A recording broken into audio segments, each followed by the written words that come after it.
Retro Rebel Gamecast is brought to you by TempleofGeek.com, your one-stop shop for all things geek. You can find all our episodes and fulfill your sci-fi, fantasy, and geek culture-related needs at TempleofGeek.com.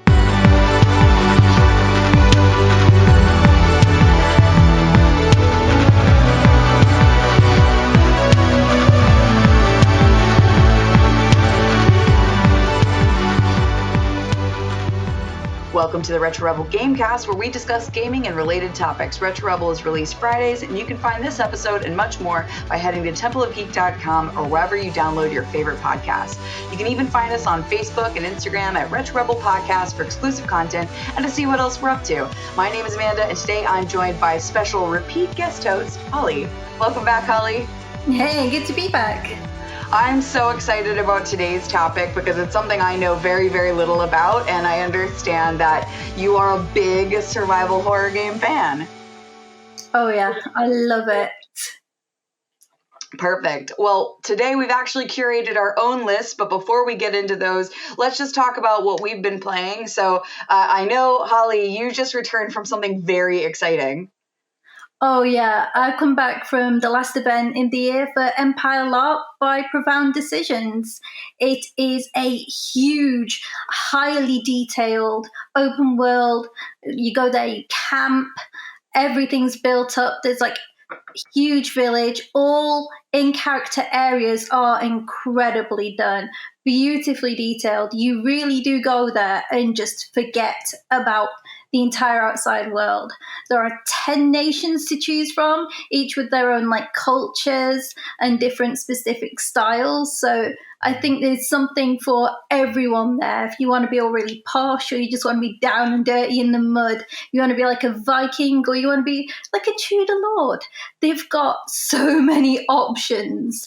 It's so detailed. There's so many classes that you can play, or multi-class. Like my character, mine's like a priest class, so I play some of like the priestly political game, which is through the synod, which goes and develops the culture of the empire.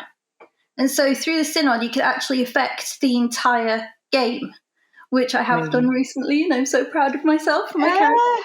For my love it. I haven't played LARP in such a long time, but when I was in college, it was such a big part of my like social experience. I mean, we played every week, and I was quite into it. But it's been such a long time. But you make it sound so fun. I might have to give it a go one of these days, especially now that I have a car and I can get myself places. Yes, come up the trots with us. It's fantastic. I love it. Do you know, I love camping as well. Like, I don't mind it at all. As long as they have restroom facilities. I'm not a huge fan of digging a hole. That's the only thing I don't love. Oh yeah, it's fully kitted out. Restrooms, showers, everything you need. Loads of food on site.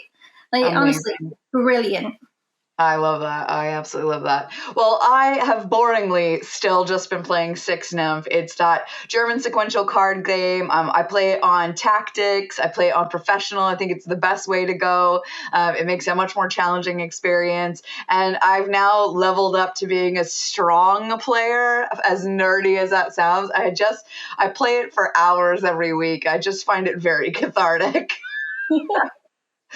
So it's not the most exciting game in the world, but I absolutely love it.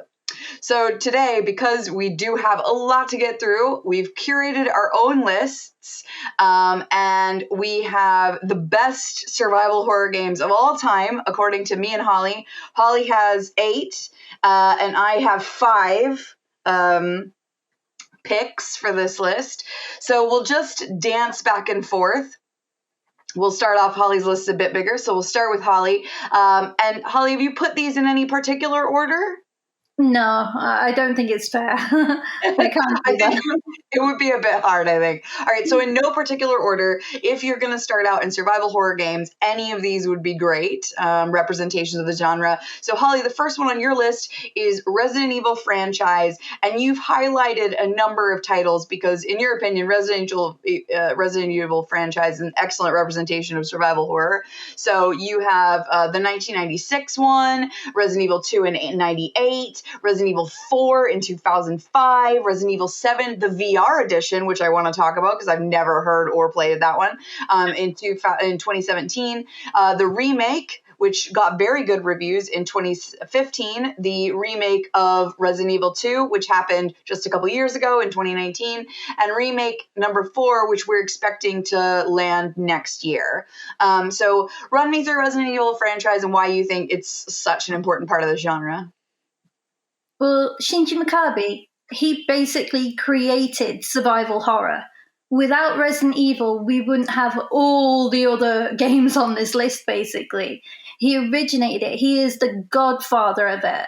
All the concepts of the core survival horror things, far too many enemies that you could ever think to defeat, never enough ammo, never enough healing items. These all come from like his core concepts within the original Resident Evil game. And as though the original Resident Evil game, it was very clunky. Even in its day, it was very clunky. You had some a bit odd voice acting, like, careful, you nearly became a Jill sandwich. Just so odd. And like the characters were all very like, very, very rigid. All the hands were like that. And the controls were an absolute nuisance. Right, tank controls, static backgrounds, because they were really working with the limitations of what the PlayStation could do at its time. And because of that, it kind of created a very new type of game. And of course, that was built upon and improved on for Resident Evil 2, where the storyline became far more in depth. Mm-hmm. And, you know, I think fan favorite, Leon. Like Leon Kennedy, the Backstreet Boys looking absolute all-star. I mean, originally it's his first day on the job. He's just going to be there to be a policeman. And then he's been flung into a zombie apocalypse, and you've got so much intrigue, and then links back to, you know, like the original game with Wesker as well. There's just so much in there. It's so much fun. But really, where I think, again, Shinji Mikami helped bring survival horror into a whole new dimension is with Resident Evil 4. Again, we've got my favorite, Leon Kennedy, and now he's back, but he's working for the president. And he's got to find the president's daughter. And he's gone into the... Yes, you do. And he's gone into the middle of rural Spain. He's in the middle of nowhere, and there's this weird-ass village, and there's this crazy castle, which then goes on to its awesome, crazy island. Each area, it's got its own unique kind of bad guys, but everything's been developed, like, so different. 3D rendered, like, over the shoulder, rather than it being, like, fixed camera angles, dynamic camera angles, over the shoulder. You've now got like your over-the-shoulder reload and a laser sight, which is really useful. There's a lot of depth in the game as well. And probably one of my favorite kind of NPCs ever, with the trader guy with, what are you buying? What are you selling? You know, so funny. Tom says that all the time in real life. Yeah, because it's brilliant. Even people who haven't played the game know those sayings because it's such like a unique, iconic character. Like you see that little blue flame and you see the trader guy and you just like, I can take a breath. Oh, okay. It's kind of like similar to the save rooms in the older games. Yeah. But before, to save your game, you had to have an ink ribbon, which were difficult to find and very, very sparse. So it brought another dimension of I have to keep going. I can't just stop playing the game because I don't have an ink ribbon. I don't have an ink ribbon. How am I supposed to save? But at least now with Resident Evil 4, they get rid of all that and you can save it when you need it. You've got your awesome trader guy. The story is just absolutely camp and a bit bizarre. And I love games that are like survival horror, a bit camp, a bit weird, with a protagonist like Leon. This is my favorite version of Leon. because he's just so kind of a bit aloof, and he's got these cheesy one-liners. And then all of a sudden as well, he is like an absolute badass. I remember squealing for joy when I accidentally went and suplexed a guy down a flight of stairs from like, and I was like, "Oh, Leon, that was incredible. Do it again." Like, it's so clever. Resident Evil 4 is so popular. It is like on 11 different platforms. It's been ported and moved to different platforms more than even Skyrim. And that's saying something, you know, after all these years. It's so much fun, and it really brought action straight into the mix again. Instead of like ammo being really sparse, suddenly it's everywhere, and you're encouraged to try and just shoot the heck out of them, and they'll keep coming. And instead of it being like the T virus or the G virus, because originally, like, the evil corporation umbrella had like doing these awful zombie experiments with the T virus and the G virus, but this time there's less plagas. So it's like the plague, they're calling it, where these like weird like plagas, which are just parasites, and these like brain control parasites that are all being controlled by this crazy cult. And it's this crazy cult whose end game was to go and steal and kidnap the president of the United States to go and get her with the brain controlling parasite, so then that way they'll be able to control America. Because like there's a very anti-American, you think you can run the world and tell us all how to be kind of thing. Classic, yeah. Absolutely classic. Yeah. Okay. As for the VR, honestly, the VR, that's what I'm so interested in, because I don't know anything about that experience. I don't have any VR headsets. Well, I play it via the VR from the PlayStation 4 VR. It's so good. And the first thing that shook me, because I'm a very tiny person, and all of a sudden it made me tall. I am seeing down on bookcases. I have never looked down on a bookcase in my life. I have looked up on a bookcase. So immediately, that's really weird. Just having it in the first person as well kind of gains something, but also loses something, I feel. But it was really, really, really freaky having to go and creep around in this crazy family's house and try and poke around the place. And when the weird monsters there, oh my goodness, it is really properly in your face. It is terrifying. Like, I have gotten through every Resident Evil game, but that one, the amount of times I'm like, nope, nope, nope, nope, nope, nope, nope, nope, nope, nope. And just had to stop, because it was just like my heart was beating a million miles an hour. So the VR is like an excellent extra level to it. And is it PlayStation VR that's on, or multiple VRs? Oh, I'm not sure, but I think it's on Oculus as well. Okay. Have you played it on PlayStation VR? Is that the one? Only on PlayStation. Right. And we all know the remakes are very, very popular. You know, it's just better enhanced versions of what everybody loves. So it's exciting that Resident Evil 4 is going to get a remake next year. So that'll be good. I'm sure everybody's looking forward to that. Well, the first one on my list, once again, no particular order, is Left 4 Dead from 2008 for the Xbox 360. You know, this was a survival horror game, but it was a multiplayer, and that was not really something that you got to experience. It was online multiplayer. You know, there was really great lobbies, games were quick, there were lots of different game modes, you know, but at the end, you're trying not to get killed by zombies. Or maybe you were doing the killing. I think there was a game mode where you could be the zombie. It was great. But you're trying to survive. And so that, in my book, makes it survival horror, even though it is a multiplayer.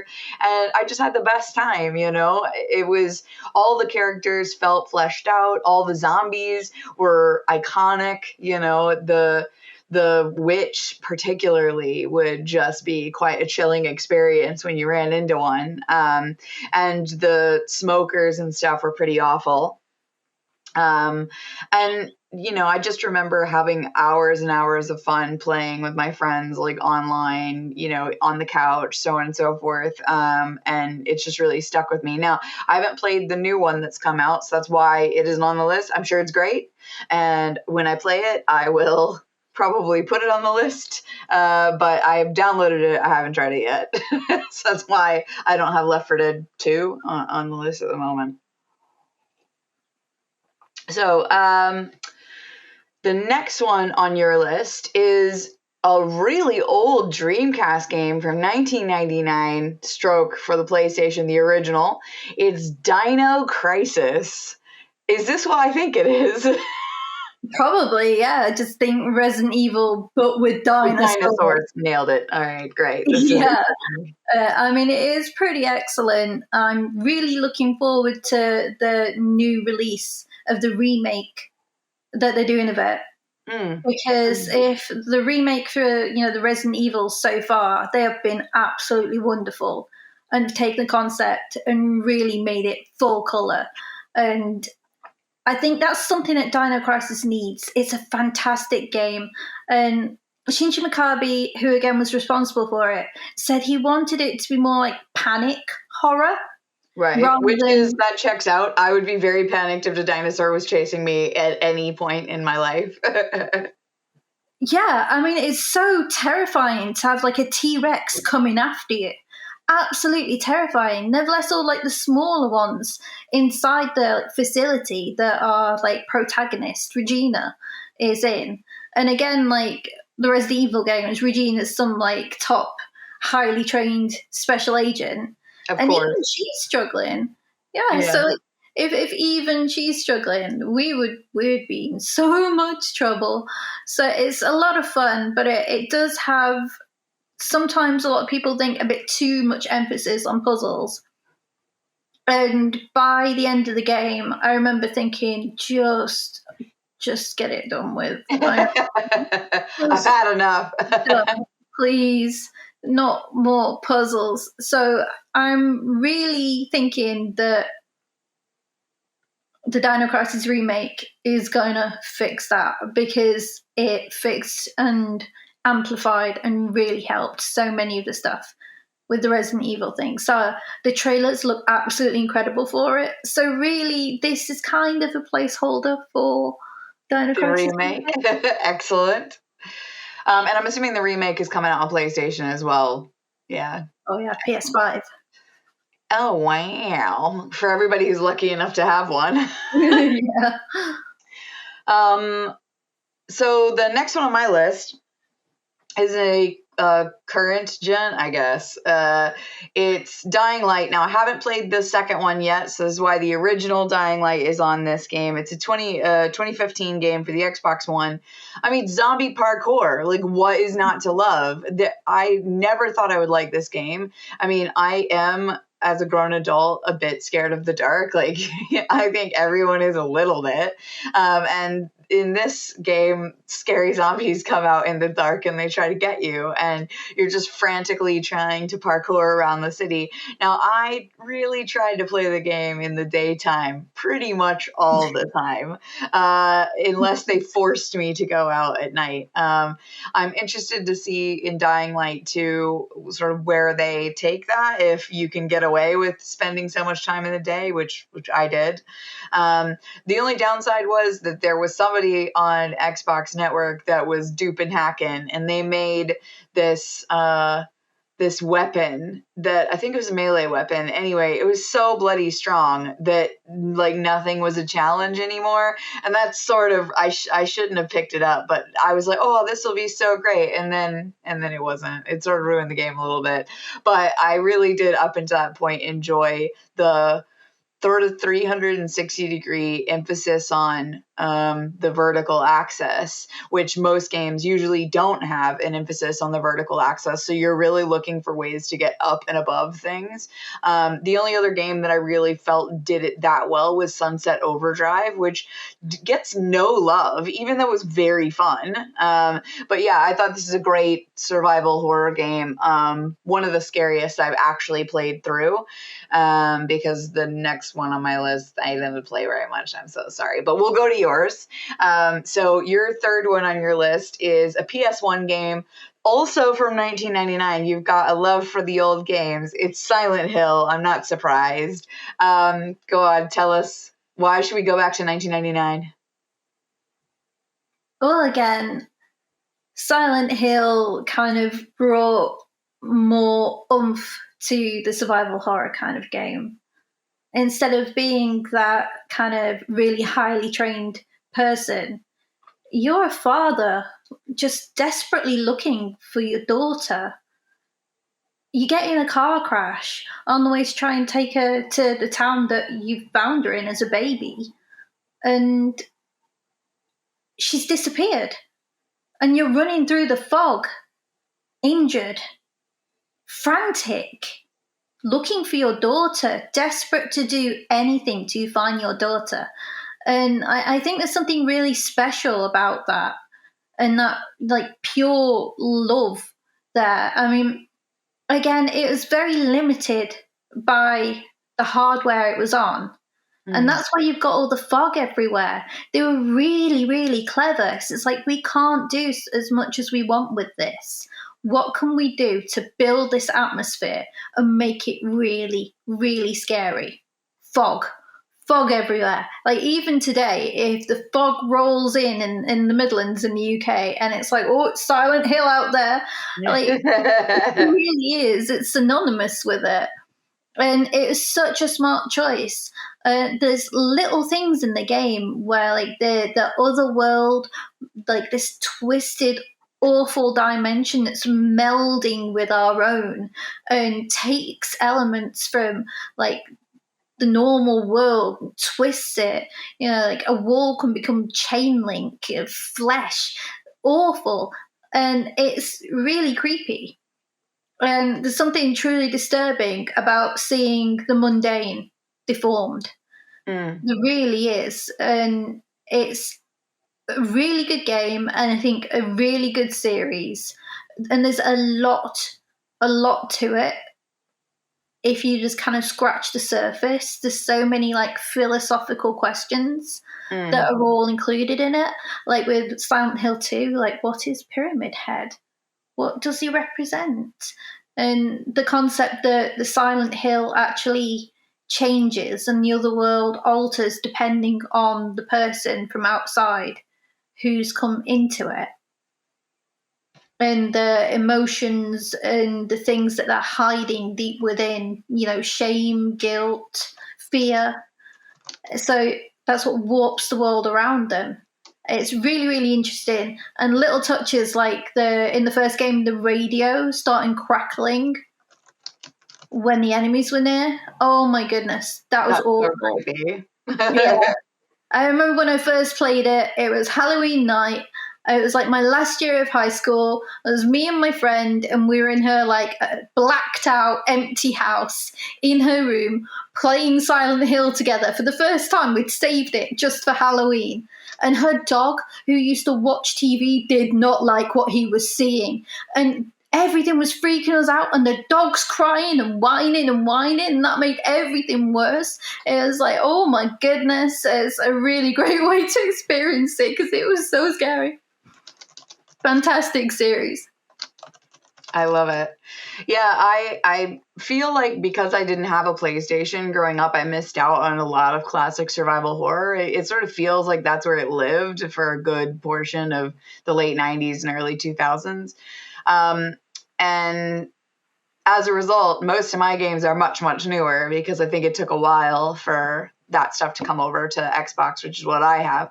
However, you did trigger a reminder of a game that I've now had to add to this list because I actually didn't realize it was survival horror until you mentioned about the mundane becoming like twisted and grotesque. And there's another game which I now added to this list that very much does that. And I think they must have gotten some influences from Silent Hill. Unfortunately, a game I haven't played, but obviously everyone knows everything about it because it's iconic.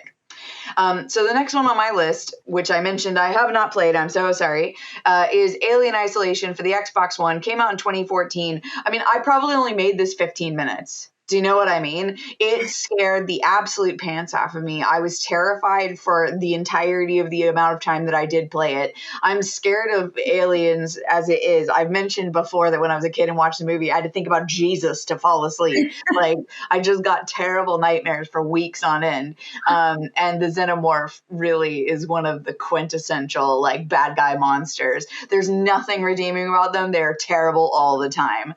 And I kind of like that in my monsters because I don't have to feel bad for them. Like, you know, when the queen gets all her eggs blowed up or whatever, fuck her. Do you know what I mean? I really think Alien Isolation was excellent. Now, guest host Tom, who is on here a lot, is obsessed with this game. This is one of the best survival horror games ever, ever, ever. And I know it was on your list as well. And you've probably gotten further than I have. So what was your experience? Because I made it just very, very, there was like, oh, collect some parts so that we can make a thing. And I made like a radar thing. And that made it even scarier. I was like, no, this is awful. Yeah, I mean, it's so good. It really... I think, like I've said before, it did like evoke kind of like Dead Space kind of vibes originally to me as well. And being there and knowing kind of like you as a person know, oh my goodness, somehow an alien must have got out. But you know, your character doesn't know that. She's just come upon this like abandoned space station that's supposed to be like really highly populated. And it's abandoned and it's messed up and you're scrabbling around. Yeah, it's really scary. And they call it Alien Isolation for a reason, because even if you do sometimes like partner with various survivors, you know, it's not necessarily long lasting. And when it comes down to it, she is alone. She's isolated there. I love the way it is a female protagonist. We don't seem to get enough of that. That it's just kind of, rather than focused on them as like being a female, it's just them, which is so good about this game as well. And it's just a really enjoyable, really scary, terrifying game. The atmosphere is brilliant. The sound cues are fantastic. Yeah, it is.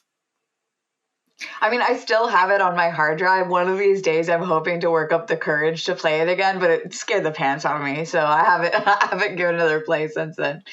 So the next one on your list is iconic for the poster in and of itself. Number 4 on your list, The Evil Within for the PS4, 2014 release.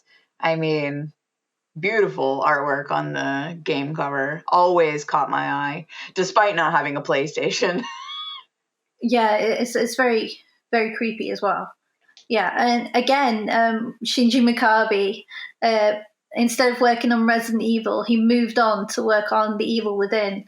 So you've got the same kind of survival horror elements in there, and you're kind of aloof, kind of detached protagonist. And this time, again, you're a policeman, and he's gone to this like insane asylum because there's been some horrible murder there. And the more you start looking into this asylum and you realize things aren't quite right, and it's like something just goes, and you're suddenly hearing like this lovely tune of Debussy's like Claire de Lune, and it kind of beckons you towards this area, which kind of seems like a really nice safe space where you could just take a chill for a moment, save your game. And this guy's obviously losing his mind, and reality is warping. And as he gets flung further and further into this like asylum island, and everything's out to get you, everyone's out to get you. The enemies are very clever, really difficult to beat, really, really difficult. Sometimes you need to be very specific with what you're doing and when. Otherwise, it's just not going to happen. The amount of times I got my head chopped off by a great big dude with a chainsaw over and over and over because I was missing one little bit of what I was supposed to do to defeat him because I was in such a panic mode.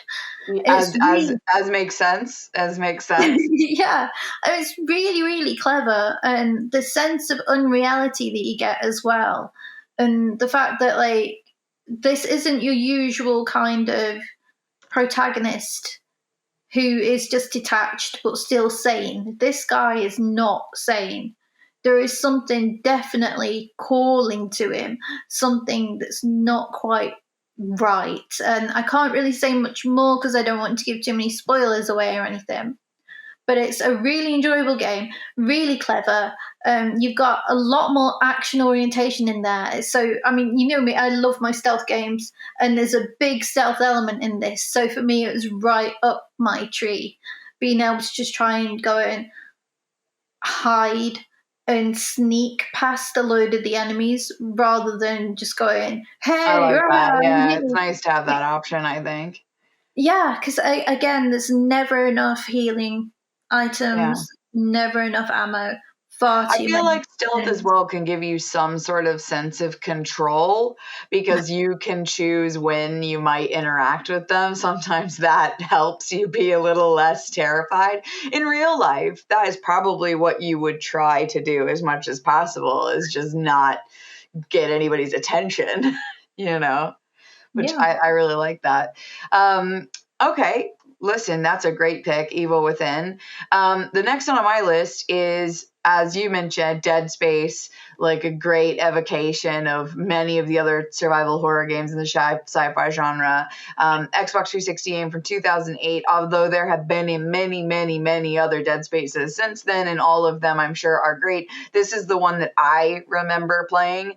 And the monsters were properly grotesque. Like, they were really disgusting.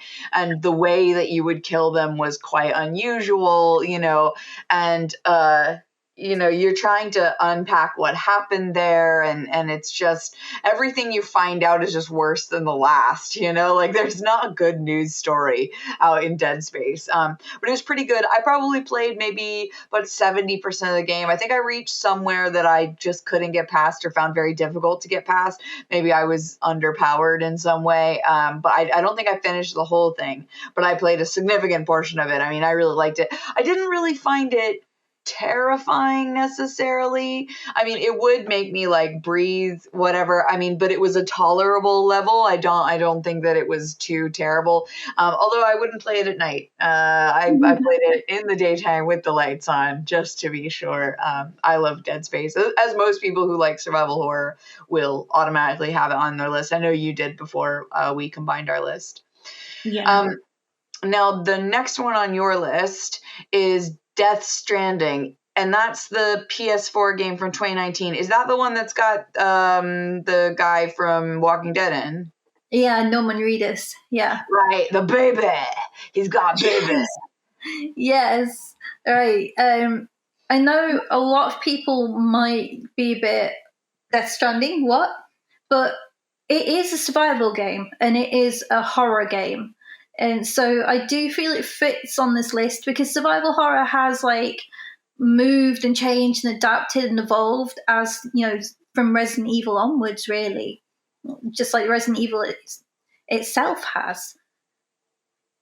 You are like playing Norman Reedus, who plays Sam Porter Bridges, and he's been tasked by the president in this post-apocalyptic, awful world where everything, the next like huge great extinction has come upon humanity, and the world has been rent and moved and changed, and part of like the other world is now joined with our own, and only people with dooms can kind of see these creatures because otherwise they're invisible. And it is truly, truly terrifying having to navigate only looking over and over and over. Maybe there's a slight movement there, so maybe there's a BT over there, which is what they call BT beach things. And they've got these weird, like, umbilical cords. And it's all really disturbing. And just having to move through areas where there's timefall and the rain hits you and it eats away at everything and anything. So you've got to like protect all your skin from it. Otherwise, it's just going to age you horribly with one drop. It's really so overwhelming, so much of it. And it's simply you. It is you outside in the world with maybe some ladders, a rope, climbing picks. And of course, as you go through the game, the things that can help you expand and get throughout the terrain will be more useful. But you are tasked with going connecting all these few places that are left all together. And they give you this sweet little darling, the little BB, who, when you are linked with this little BB, the BB, because it's really sad actually, its mother died, but it was still alive. So it's kind of like connected to both the living and the dead at the same time. So the BB can see where all of the monsters are. So therefore you can see where the monsters are. And when you're used to having that BB there, and then suddenly the BB is no longer there, I was like, what am I supposed to do? I was walking through the snow thinking I was in a safe area. There's no time for I've mapped my terrain so carefully to avoid all the areas where there's possible movement. And then I literally get grabbed and pulled and I'm straight yanked into a boss battle. Like, it is awful. It is crazy. It's a Hideo Kojima game. It's his first kind of first proper full horror game, but I suppose I'll talk about that in a bit. And I think he's done such a good job. It's evoked the real need for connection, how we need to be connected as humans and how connection is so incredibly important. And just like the connection that grows between Sam and the BB, like it's really it is so special. Like I would kill for this little dude, I'm like, no, you will not hurt my BB, you will not take my BB. Like, he's my little guy, and you start calling him his little name and everything, and like, it's my little Petey. And it just absolutely adorable, and it in everything it's missing, and it's got these glorious landscapes that you have to try to traverse, and some can be so freaking difficult, and they really translate the difficulty through the controller to you as well. Like, you're pushing so much harder on the controller to get up this snowy mountain to try and get through the snow. And there's this really kind of clever kind of online multiplayer, but not, because you can choose to connect to everybody else playing. Yeah. And so you can see where all the other routes that everybody else has gone down. And so I'll follow their route. I don't know where I'm going. And that way, this has been a trodden path. And you can really help other people out. You can leave supplies for them. You can build roads together with loads of other people, so you can get from one place to another a lot more easy. It's very unique, and it's got some fantastic characters, some crazy boss battles, and some absolutely terrifying enemies. Excellent. Well, I just will always remember that Daryl has a baby. That's what I always remember from the posters. But it did sound good. If I had a PlayStation, I definitely would have played it. It looks sick. The next one on my list is a classic Xbox 360 title from 2007, BioShock, Would You Kindly. Now, the internet classifies this as survival horror.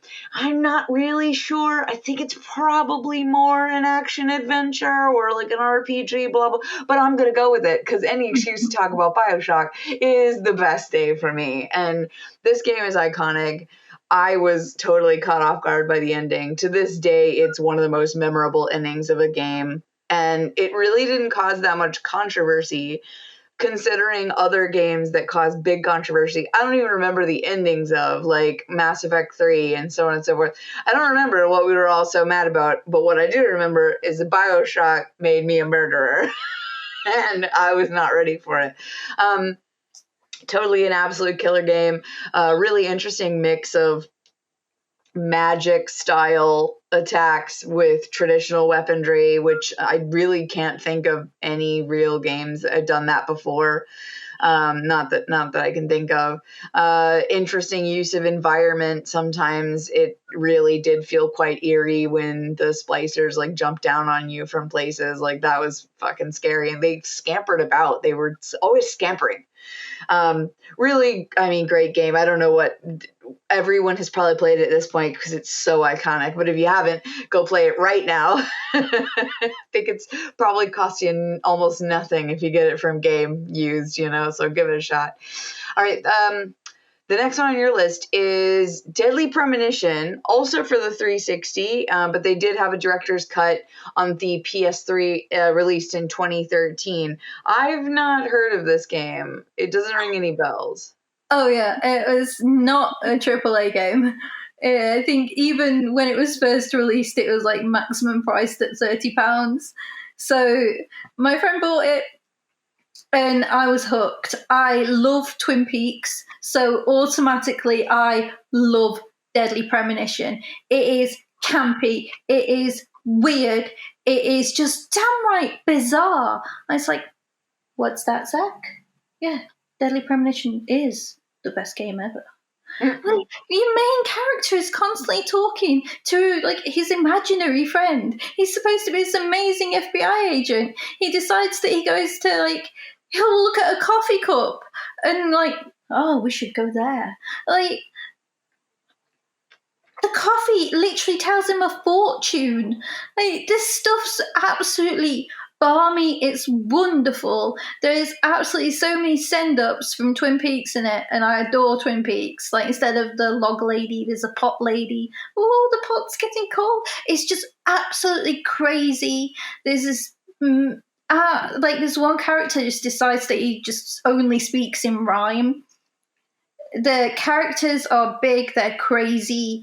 The environment, you kind of got like an really, really well thought out and really well done 24-hour schedule of everybody that lives in this village. Like, just to test it, I kind of sat out there and I stalked this one person to see everywhere that they went.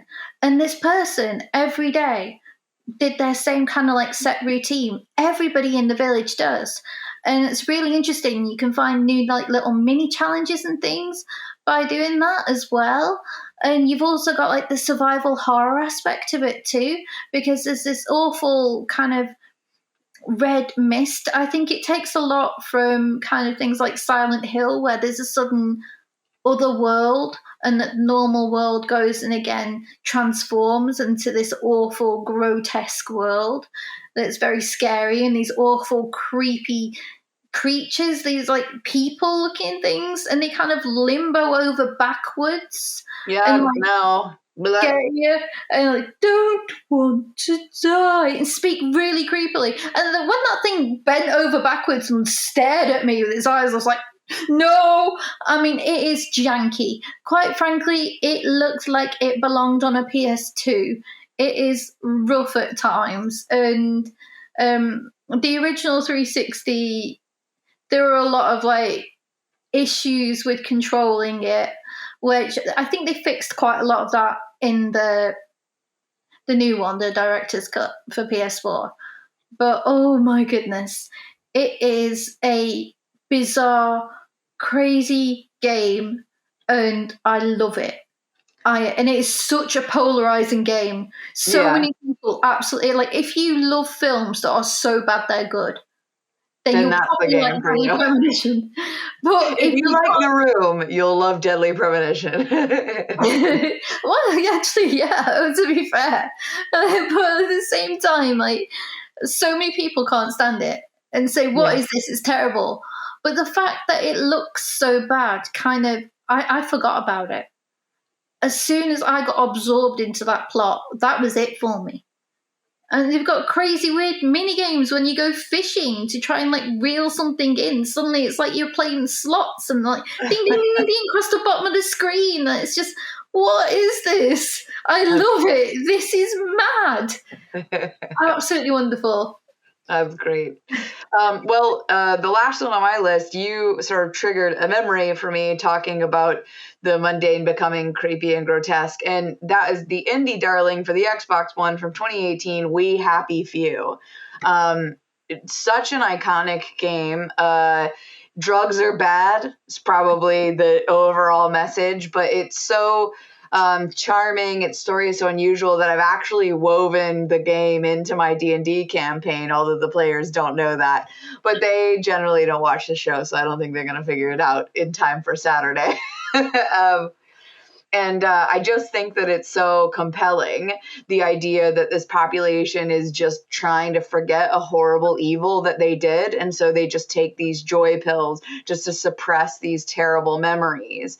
And if you don't take the joy pills, you see the world as it actually is, this sort of really gross Manchester in the 1800s, dirty, dank, like disgusting, disease-ridden place, and everybody looks haggard and awful. But if you take the pills, everything's happy and colorful and there's rainbows. Like, it is such a disturbing game to play from a visual perspective. Now, there are some bugs and there are some ways that you can break the map, and I did break the map and I fell through the floor, and that's when I stopped playing. But I did play through, I think, all of the first campaign and about half of the second character's campaign. I think there are 3 characters that you can go through and experience the story as. But yeah, it's pretty sick game, very memorable, and cheap as chips. So if you want a good, quick game to play, it's not even that long. So I recommend it. The last full game on your list is Zombie for the PS4 2015 edition. Now, this was Zombie U on the Wii U that came out in 2012, and I remember seeing this on the Wii U. I didn't get to play it, but tell us about Zombie. Well, again, it's set in like a big post-apocalyptic London. The environments and locations are actually really authentic looking. I was very surprised. I'm normally a right nitpicker, and I couldn't. And you kind of just you wake up in a like prepper's shelter, and you never see this prepper. He just kind of like talks to you through the intercom, and you can stay there, and he'll look after you and help you out. But you got to go do a few things for me, and you end up being put into really, really dangerous environments because of it. Like the cricket bat is your friend. Like so much, the cricket bat is your friend. The zombies are really there's lots of different types as well, and sometimes you do want to just kind of like shoot them from a distance because they're really, really dangerous. But other times, a good satisfying bonk on the head with the cricket bat. So I'm a big fan of melee weapons in zombie games. I really think that they're underrated, but they're never going to draw additional zombies to where you are. And as long as you get something with a decently long reach, like a katana or a cricket bat or even a baseball bat, still decent reach. I mean, I probably wouldn't pick a knife. That's pretty close. But pretty much anything other bladed weapon, I mean, give me a broadsword, I'll go for it, you know? I think it's great. Yeah, it's what was really unique as well about Zombie is that if you die, that's it. Your character's dead. And everything you were carrying, so you could have like a really fantastic loadout. You could have all like really cool items, a sniper rifle, loads of health stuff. And if you die, like you're now a new character, and you can try and go and track down your old character and get that pack off them with all that cool stuff in it. But that was a really dangerous situation. And unless you have gone and prepared and gone and stowed loads of stuff away just in case of the eventuality that you die, like you've got like next to nothing. So I found that it was really unique with the whole, like, that's it, you're dead. You've lost your character. Yeah. Now I like that. on the dead. Yeah, it's really, really clever. And it really does bring a sense of, oh, this is serious. Like, you respect your enemy, and the more you respect your enemy, the more that's where like the horror lives, you know? Like, whoa, I've got to be careful with how I approach this because that's it. It's really smart. And again, they're just normal people, everyday folks like you and I, you know, just trying to do their best to survive. Yeah. We don't have any, you know, like army huge trained guys here. It's just normal people as well. So it's really clever. It's got a few problems, but really it's underrated. and lots of fun. Listen, it looks cute. I mean, well, scary, but cute. I remember seeing people play it when it was on the Wii U, and it was one of the more serious games for the Wii, because the Wii was sort of plagued by jokey sports titles. Really, that was what it was about. I mean, it was great. But yeah, lots of jokey sports titles. So last one on your list isn't an actual game. It's a playable trailer for the now playable teaser demo for the now canceled Silent Hills, which is Silent Hill 2. Is that? More like Silent Hill, like 7 or something. I've lost Seven. count. Oh, wow. Okay. Yeah, Wow. there's a lot. It's so good. This is Hideo Kojima's kind of first who does Metal Gear Solid, so you wouldn't think horror with him, but wow, it hits hard. Just watching a video of it freaks me out. And I remember playing it on the PlayStation when it was released, Mm-hmm. and it was terrifying, absolutely terrifying. You just basically trapped within this household. You wake up in this basement and climb up out the basement, and then you're just kind of going round and round in the same kind of ground floor area of this large house. And then weird things will play, and there's freaking the radio will start going and start telling you about how, oh, the man suddenly went and killed his pregnant wife. And it's like the bathroom door opens and there's like a fetus, like a weird fetus thing crying in the sink. And the Ew. mother, the mother ghost, Lisa, her name is, and she'll turn up and she will kill you. Like, she will kill you. And she's terrifying. And it's really smart as well, the way that the music cues all kind of get woven into the environment. There's really non overt puzzles that you have to solve. Like, some of it is just like, you look at a picture and it says, like, gouge it out. And it's got like an X on it. And then you realize, oh, that's like a blue X. Press the X button. And like as if you've gone and poked the eye out of the picture. And it's just like really smart puzzles that they don't tell you what they are.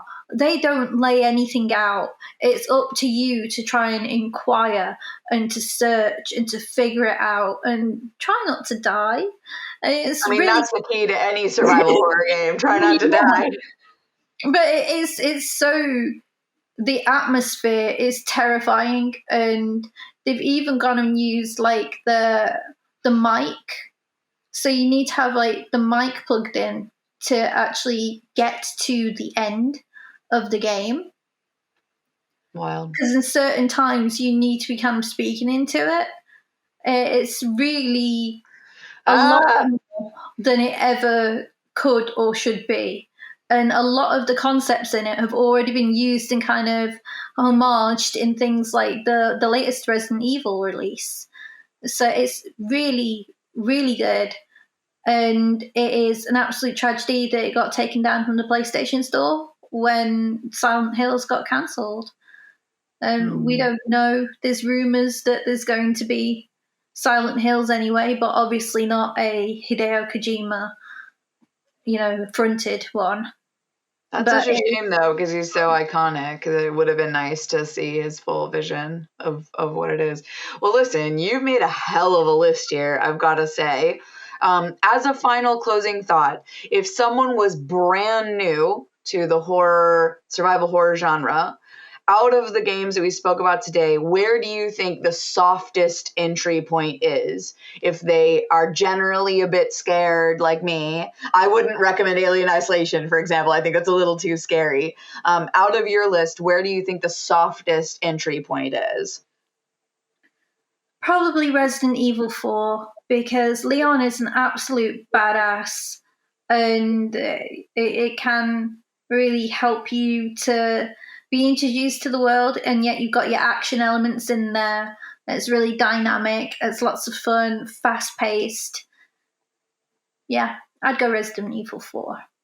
I think that's a great pick. I think for me, I would probably say Left 4 Dead because you have strength in numbers. So you can play with somebody who's better than you, somebody that you know, maybe even someone right next to you, so you're slightly less scared. And it's sort of more about the cooperative, and the scariness of the zombies generally takes a little bit of a backseat. Not all the time, but generally speaking, to just the fun, frantic multiplayer elements of the game. So I would say out of the ones that I picked, that's probably the softest entry point, because you can play with someone else and you're never alone. Excellent stuff. Well, this has been absolutely a totally killer episode, and I'm sure that the fans are going to enjoy reminiscing about some of the games that we've drug up from the past. And that'll wrap up this episode of the Retro Rebel Gamecast. I want to thank Holly for this week's discussion, which I said is absolutely killer. All the notes from this episode, including our curated lists, are going to be posted on our site, templeofgeek.com. So if you want to add to the discussion or reach out with questions or just sound off in the comments, you can also email us at retrorebel@templeofgeek.com if you have any questions or comments. And if you like what you hear, go ahead and head over to wherever you download your podcast and subscribe so you'll be sure to get each episode as it's released, and rate us because that really helps our show. Until the next time, we will see you later. Bye. Bye.